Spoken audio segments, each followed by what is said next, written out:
Good morning students. आज अपन पढ़ेंगे transfer of heat, ऊष्मा का संचरण।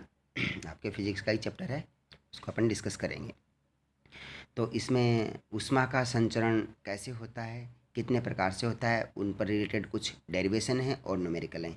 इस पूरी चीज़ का अपन डिस्कस करेंगे। ऊष्मा का संचरण है वो विभिन्न पदार्थों के लिए किस प्रकार से डिपेंडेंट है और उनका एक्सप्लेनेशन क्या है, इन बातों को डिस्कस करेंगे।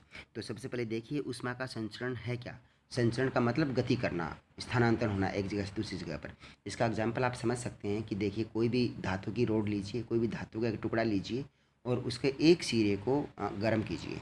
तो उसके एक सिरे को गर्म करेंगे तो देखते हैं कि थोड़ी देर बाद में धीरे धीरे एक समय के बाद में उस धातु का जो दूसरा किनारा है, दूसरा सिरा है, वह भी गर्म हो जाता है। अर्थात जो अगर दोनों सिरे पहले ठंडे थे और किसी एक सिरे को अपन ने गर्म करना चालू किया तो उसका टेम्परेचर था वह बढ़ना चालू हुआ और धीरे धीरे वह जो रोड है उसमें दर बाई दर या स्पेस बाई स्पेस वह दूसरे किनारे तक तापमान पहुंच गया।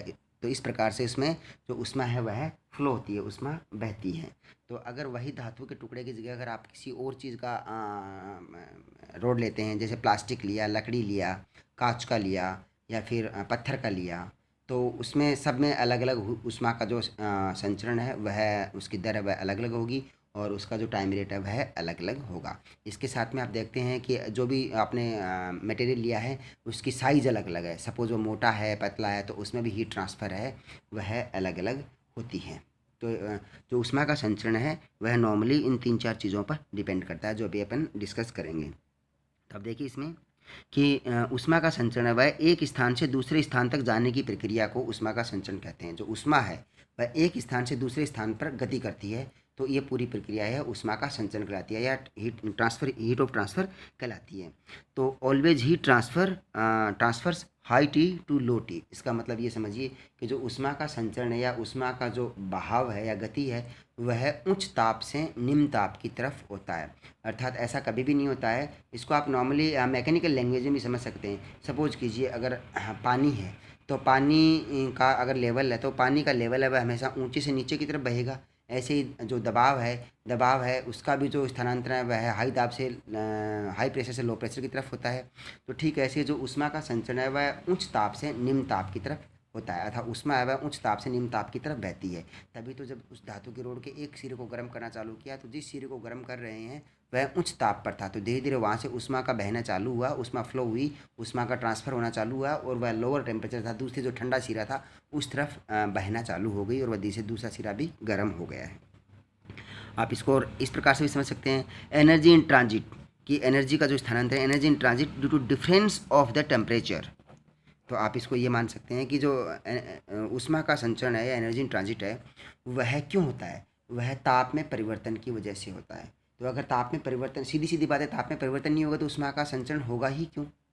तो जैसे अभी उसी धातु की रोड का एग्जांपल लेते हैं। अगर उस धातु की रोड थी, उसके दोनों सिरों का तापमान अगर समान है तो दोनों सिरों का तापमान समान होने की वजह से उसमें कोई भी ऊष्मा का संचरण नहीं होगा। अर्थात वह साम्यावस्था की स्थिति में अपन ने उसके एक सिरे को गर्म करना चालू किया, अर्थात उसमें तापांतर उत्पन्न किया। इसको अपन बोलते हैं ताप प्रवणता या टेम्परेचर ग्रेडियंट। तो उसमें ताप प्रवणता या टेम्परेचर ग्रेडियंट क्रिएट किया, तभी तो उसमें ऊष्मा का बहाव हुआ। और ध्यान रखिएगा जो ताप प्रवणता है हमेशा, अगर मैं कहूँ कि ये T1 प्राइमरी ताप है, इनिशियल है, प्रारंभिक ताप है, और T2 है वह अंतिम ताप है, तो हमेशा प्रवणता, ताप प्रवणता क्या होती है, T2 माइनस T1, यह है ताप प्रवणता। तो ताप प्रवणता, अब यहाँ पर देखिए इंपॉर्टेंट चीज़ क्या है कि T2 है वह कम ताप है और T1 है वह ज़्यादा ताप है। तो इस चक्कर में ये जो ताप प्रवणता है वह नेगेटिव होगी। यहाँ पर जो ताप प्रवणता डेल्टा टी जो लिखूंगा मैं वह नेगेटिव होगी। इसको आगे काम में लेंगे जब अपन फूरियर लॉ पढ़ेंगे इसके बारे में। ओके।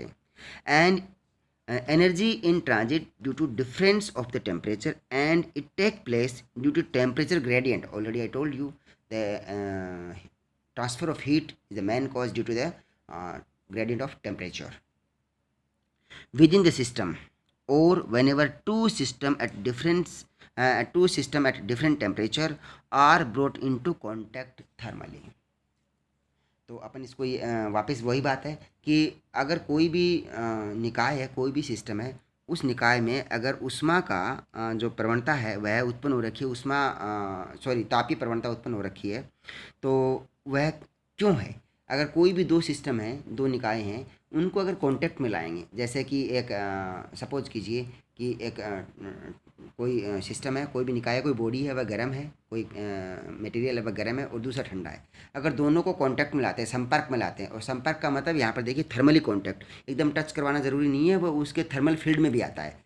तो थर्मल फील्ड में भी आता है तो वह एनर्जी अब ट्रांसफ़र होना चालू होती है। तो एनर्जी ट्रांसफ़र होना कब चालू होगी कि जब उसमें टेम्परेचर ग्रेडियंट होगा, और वो टेम्परेचर ग्रेडियंट होता है दो जो सिस्टम है उनको थर्मली कॉन्टैक्ट में लाने पर भी हो सकता है। Okay, heat which is energy in transit can not measure और observe directly, but effect due to produced by it can be measured और ऑब्जर्व। ये भी यहाँ पर सबसे एक इम्पोर्टेंट चीज़ आपकी देखिए कि जो ऊष्मा है वो अपन उसको सीधा सीधा नाप नहीं सकते। एक्चुअली ऊष्मा को नापेंगे कैसे? ऊष्मा को नापने का जो तरीका होता है वो टेम्परेचर, ताप होता है।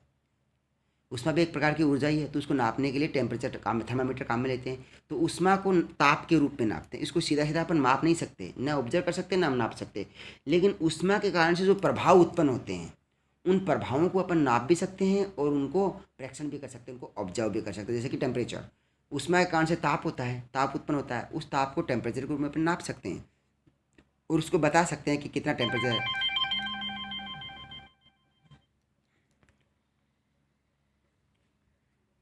अब ध्यान रखिएगा कि all heat transfer must obey the first and second law of thermodynamics, कि जितने भी ऊष्मा के संचरण होते हैं उसमें जो ऊष्मा गतिकी है उसके प्रथम और दूसरे नियम हमेशा पालन होते हैं। ऊष्मा गतिकी के नियम, जो ऊष्मा गतिकी के नियम आपके सिलेबस का हिस्सा नहीं है, लेकिन इस चैप्टर के अंत में उनको ऊष्मा गतिकी के जितने भी नियम है 1 2 3 और 0th लॉ है वो सब मैं डिस्कस बताऊँगा आपको एक बार फंडामेंटली, थोड़ा नॉलेज के लिए। Okay, generally heat transfer take place by these three mode of system that is given in below, कि जो अपन इस चैप्टर की जो शुरुआत है वो यहीं से करते हैं, ऊष्मा की संचरण की परिभाषा और ऊष्मा संचरण किस प्रकार से होता है। तो नॉर्मली अभी अपन ने देखा है कि ऊष्मा जो है वो एक स्थान से दूसरे स्थान पर गति करती है, संचरित होती है थ्रू मीडियम, किसी भी माध्यम के द्वारा। वो तीन प्रकार से हो सकती है। तीन प्रकार के मोड हैं ऊष्मा के संचित होने के लिए। सबसे पहला है conduction mode, heat transfer by conduction mode या चालन विधि के द्वारा। Heat conduction bye convention mode, संवहन विधि के द्वारा। Heat conduction bye radiation mode, विकिरण विधि के द्वारा ऊष्मा का संचरण हो सकता है। अब देखिए इसमें कंडक्शन जो है, चालन है, उसके लिए ज़रूरी है कि ऊष्मा संचरण के लिए माध्यम की आवश्यकता होती है। अर्थात अगर चालन विधि के द्वारा ऊष्मा का संचरण करना है तो उसे माध्यम की आवश्यकता होती है।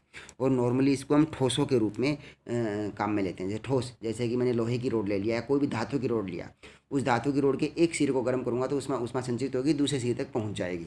तो उसके लिए माध्यम की आवश्यकता होती है ठोस के रूप में। ओके, कन्वेंशन, संवहन के रूप में, उसमें भी माध्यम की आवश्यकता पड़ती है। नॉर्मली गैसेज के रूप में होते हैं, गैसीय रूप में होते हैं, उसमें ऊष्मा का संचरण होता है। तीसरा जो माध्यम है बहुत ही इंपॉर्टेंट है और मैक्सिमम एनर्जी ट्रांसफर इसी में होती है, अपने सोलर सिस्टम में भी इसी में होती है। जो अपना सौर परिवार है उसमें सूरज से जो एनर्जी मिलती है वो रेडिएशन के थ्रू मिलती है, वह है हीट ट्रांसफर बाय रेडिएशन, कि ऊष्मा का संचरण विकिरण विधि के द्वारा। इसमें माध्यम की आवश्यकता नहीं पड़ती है। यह निर्वात में भी इस विधि के द्वारा गति कर सकते हैं। इसके लिए अलग अलग रूल हैं जो कि अपन स्टीफन बोल्ट्जमैन है, रेले जीन्स लॉ है, प्लांक कांस्टेंट नियम, ये सब इसी से रिलेटेड नियम है। नॉर्मली अपन इसका डिस्कस भी करते हैं, आगे पढ़ेंगे मॉडर्न फिजिक्स के अंदर। ब्लैक बॉडी रेडिएशन है, सब इसी से रिलेटेड हैं। तो रेडिएशन विधि के द्वारा उसका अपन डिस्कस करेंगे। तो सबसे पहला टॉपिक है उसमें हीट ट्रांसफ़र बाय कंडक्शन। तो ये है हीट ट्रांसफ़र बाय कंडक्शन, ऊष्मा का संचरण चालन विधि के द्वारा। तो अभी अब मैंने बताया कि इसके चालन विधि के लिए ज़रूरी है कि माध्यम हो, और यह नॉर्मली ठोसों के लिए लागू होती है, लिक्विड के लिए भी लागू होती है।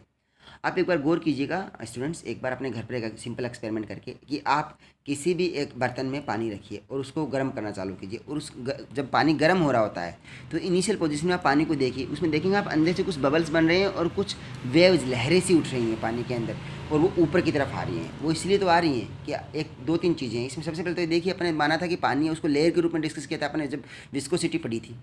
तो आप पानी को लेयर के रूप में मान सकते हैं। तो यूँ मानिए कि पानी के अंदर जो लेयर के रूप में मान रहे हैं,